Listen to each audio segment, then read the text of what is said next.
Greetings, everyone, and welcome to a new edition of Snek Talks. Got to this one a lot faster than that last one, huh? So, I want to start today's episode with a bit of a question for you. What do Clark Kent Superman, Harry Potter, Son Goku, and Steven Universe all share in common? Go ahead, just take a moment, think it over, consider. Well, they all have black hair. They're all strong by their universe's standards. They're the hero of the story. And, to get straight to the point, they were born right. Now, what do I mean by that? I'm going to start by saying we're going to ignore the really uncomfortable subtext and possible references to the bad German man from the 1940s and focus on the writing sins that this causes. It's really popular, especially in cultures that have really strong emphasis on familial lineage, looking at you, Japan. So, what is it? Well, basically, it's any situation where a character is strong not because of what they do or who they are as a person, but they're strong because, well, they were just born into the right family or race or species, and yeah, they just get it by virtue of what they are instead. Now that we've defined our terms, why is this a problem? Well, because this is essentially just a new genetic take on the Chosen One storyline, and those suck too. It creates a flimsy pretense for a hero just being better than everyone else through no effort of their own. And it inherently runs contradictory to the shonen anime trope of constant self-improvement. You're just better because, again, of what you are and not who you are. And this can create some huge plot holes too. Let's talk about Dragon Ball, where this problem comes up a lot, because the running gag throughout the fandom is, well, it's not really Dragon Ball anymore, it's the Goku and Vegeta show, and everyone else there is just kind of present to give them moral support. For those who don't know, the main characters, Goku and Vegeta, are an alien race known as the Saiyans. They are just stronger, faster, way more durable than humans to a, frankly, ludicrous degree, but that's just kind of the nature of Dragon Ball. It's an action comedy, strong emphasis on comedy in that respect. Now, that being said, you run into the issue that Saiyans just have this ridiculous alien physiology that makes no sense. They get stronger much faster than people do through regular exercise. They get a thing called a Zenkai boost, which if they are beaten into near death, but they don't actually die, they just come back, and when they recover, they're just magically way, way, way stronger. Though this one is somewhat inconsistently enforced for no particular reason other than the fact that the author of Dragon Ball likes to fly by the seat of his pants. The point is, these alien, part monkey, normal-looking human people lived in a warrior culture where strength was everything, and if you were strong, you were the top of the dominance hierarchy. And yet, this entire species never put it together that if they control the ki in their lower back muscles, they can achieve what is essentially legendary godhood among their people and just overthrow Frieza. Years and years and years went by where they were under the thrall of the alien warlord Frieza, and yet they had all these physiological advantages that should have made it where Frieza and his forces would have been a non-factor. It's absolutely insane. Now, part of this is due to retcons, because a lot of the story hadn't actually been hammered out yet, and again, seat of pants. But Dragon Ball is not the only anime to suffer from this, because it also ruins a lot of other stories. Let's talk about Bleach for a second.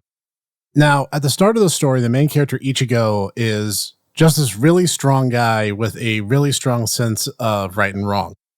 And they mention a couple times, it's like he's this well of spiritual energy, because this whole thing is about ghosts and dead souls that move on to the afterlife and these monsters that can prey on them, and how Ichigo ends up getting the powers of a soul reaper in order to fight back. And they mention a couple times that he's like this living battery of this spirit energy. So that's really cool, because he's just this guy who works really hard and he has trouble kind of controlling this potential that he has that's largely untapped. And it's completely undone because by the end of the story, we learn that he's the descendant of several very convenient, magical, powerful bloodlines, and all their powers can be inherited, and he inherited every single one of them. It just felt like it was kind of cheating going from he's this guy who happens to have these supernatural powers. Now, if they went back and said, oh, well, maybe his family has a history of like seeing ghosts or having that kind of spiritual connection, okay, I could have lived with that. That's really not that big a deal, and a way to hand wave away why Ichigo would have that proclivity. But no, it gets absolutely silly and very, very stupid, and I wasn't huge on the last story arc of Bleach to begin with, but that really didn't help matters. Now, let's use an older example. Let me do a little compare-contrast to illustrate a character who is great because of what they are and a character who is great because of who they are. We're going to talk about American comic books. So for the sake of our example, I want to talk about Superman and Green Lantern. Now, I love both these characters. They are both great, iconic characters, and they're pretty powerful characters in the DC universe. They'll still always lose to Batman because bad writing, but let's ignore that for a second. Superman is, for those who don't know, and I don't know how you couldn't know at this point, but he's an alien from the planet Krypton. When under a yellow sun, Superman gains a huge array of supernatural powers, essentially making him invincible to most conventional methods. He doesn't really even age, according to several other storylines. That varies a little bit by author. But he's ridiculously strong, he's bulletproof, he can freeze things with his breath, melt things with laser beams that come out of his eyes. He is the all-in-one package. And he grew up in rural Kansas and was raised in the old American tradition of hard work and grit and good nature, and becomes a superhero because of his strong moral inclination. But ultimately, he's powerful because of what he is, the circumstances of his birth. Through no fault or effort on his own, Superman is innately powerful. But what makes him great is his moral upbringing, the nurture part of nature versus nurture. Now let's compare and contrast that against Hal Jordan. Hal Jordan was the, well, technically second Green Lantern, but let's not split hairs. For the sake of the storyline, he was the first Green Lantern chosen by a green ring. It sought out a good man with tremendous willpower and courage. It would judge people based on their personality and those who would use the ring responsibly. He was chosen because he was already good. This was not an incidental character trait in addition to the powers that he had, which he had none. He was a regular Joe. He became strong because of who he is, thus his induction into the Green Lantern Corps. Now, I'm not saying this makes Superman bad or inferior. Every character needs a backstory, and some are different than others. But it's worth mentioning that there is a fundamental difference. But there are character backstories where this can become a problem, and let's use another example, one I already brought up. The opposite of a character whose backstory might be viewed as a little contrived, but at the same time ultimately becomes a good character, a la Superman, would be Steven Universe. Steven is a spoiled man-child, lauded for not who he is, but what he is, fundamentally the reincarnation of Pink Diamond. Now, quick lowdown on how this universe works. There are these alien creatures, they're called gems, somehow they exist. Each gem is in a social hierarchy depending on their stone, the exact criterion of which is incredibly vague, meaningless, nonsensical, and largely metatextual, with the diamonds being the ruling class in gem society, even though from a geological standpoint that makes no sense, but I digress. And as a digression, reincarnation plotlines also suck, but I'll get to that in a minute. More to the point, contrived backstory or no, Steven Universe's storytelling principles hinge on an unrealistically touchy-feely world where people are very easily swayed by emotions, so these problems actually get much worse. Steven is never seen training or practicing. Gems all have different powers, and these powers oftentimes are random and arbitrary, very much just powers as the plot demands. He's simply good at his magic powers because he was born with those proclivities towards them on the ground that he is a diamond. Going a step further, there's even an episode that highlights this fact when Steven starts acting as the Gem's trainer and coach, and they briefly, but rightfully, point out that Steven himself puts no effort into anything beyond his own selfish self-indulgence. But he keeps getting new powers whenever it needs for him to have them because he was born right. This is what happens if you fuse the fundamental backstory of Clark Kent with Eric Cartman. And now that I'm 10 minutes into my ranting, this is why this is innately a problem in storytelling. Because a compelling character is great because of who they are, flaws and all, and those flaws should impact them as to the nature of the story being told. For example, if a character has a simple, easy, boring life where all their issues are just immediately resolved with no threat of loss of any kind, central conflict becomes either dull or non-existent. And yet these characters are all given usually easy passes. Any kind of actual issue are usually superfluous or superficial in nature. You just can't stop a character who was born right, because whatever actual effort they make on their own behalf will become secondary to the fact of, oh, well, in my family, we just have this ability, and because I was born in this family, this ability is just going to make everything that much more convenient for me. And it's a really lazy, hackneyed way of conveying the character and their abilities. I'm not saying I have any objection to superpowers or anything of the like, far from it.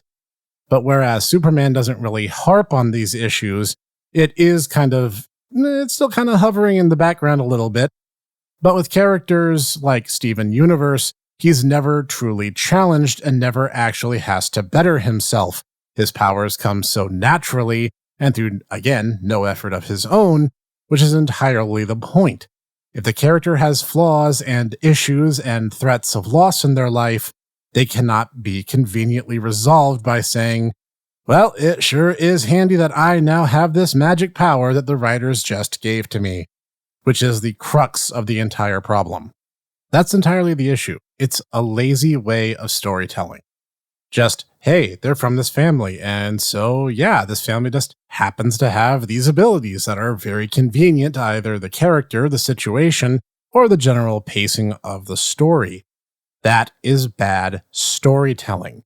And speaking of bad storytelling, and since I promised I'd bring it up earlier, let's talk about Chosen One stories since they're fundamentally the same story. Basically, you have a prophecy or a legend or something that foretells of a hero arriving and stopping the villain, the oldest story ever told in its most reductive, literal, and blunt form, and using it in this capacity is just bludgeoning your audience over the head with it. Almost always, as literal as it can even be, the hero will kill the bad guy, because heroes kill bad guys. And no prophecy or seer or visionary is even necessary, but the born right hero is fundamentally the same idea. He'll win because he's already better, and the villain loses because he's not. No actual effort or rationale is even required, and it prevents the audience from needing to think deeply about what strides the hero actually went through to go from the place where they start their story to the point in the story where they're actually strong enough to win against said villain. Cough, Disney, Star Wars, cough. Now, does all this ranting say that you should never, ever, ever, under any circumstances, ever use these kinds of ideas in a story? No, I'm not necessarily saying that. Because some of these ideas come from other universal themes. Family is a universally understood concept in storytelling, and it's one that impacts everyone's lives for good or for ill. As said, Superman is great, because while he has access to huge power, he also has morality. He has the nature and the nurture, both parts compelling him and making him the man that he ultimately becomes. His actions make him a Superman. If he never took action or ever acted on behalf of the poor and defenseless, he would be a man of great power and nothing else. Hardly a Superman. And even a prophecy-based story can be made compelling, and I can tell you how with a very simple change in wording. Perhaps the hero and villain aren't fated to clash and the hero strike down the evil. Perhaps the prophecy only says that they are fated to one day meet. This creates ambiguity about the outcome, implying that the hero could still fail if he isn't adequately prepared for the encounter, or that perhaps death is not even the fate of the villain in question. And again, even if you have a contrived origin, it does not doom a character into irrelevancy. Dragon Ball is likely more popular today than it was in its earliest runs in manga form, for example. But a lot of these things can cause lazy writing. And with the benefit of good and bad examples alike, up-and-coming writers should really do better with these conventions in storytelling and be a little more careful in their application. Because once again, there's also a lot of uncomfortable subtext that I'm not even going to touch upon because I don't want to start talking about eugenics of all things in this rant. Ultimately, the point I'm trying to make is that a hero becomes a hero because of the effort that they put forth. The trials they face and the experiences that they gain along the way are what make a compelling hero's journey. In fact, you should read up on the hero's journey as it relates to different archetypes, but I'm not going to get into that. It's a bit technical, and it's not even really the key central point. The point is saying, oh, my character has these powers because he inherited them, is a lazy way of explaining why a character should have those abilities in the first place. The real question when a character has a power is, are they worthy of that power, and how are they going to put it into practical application?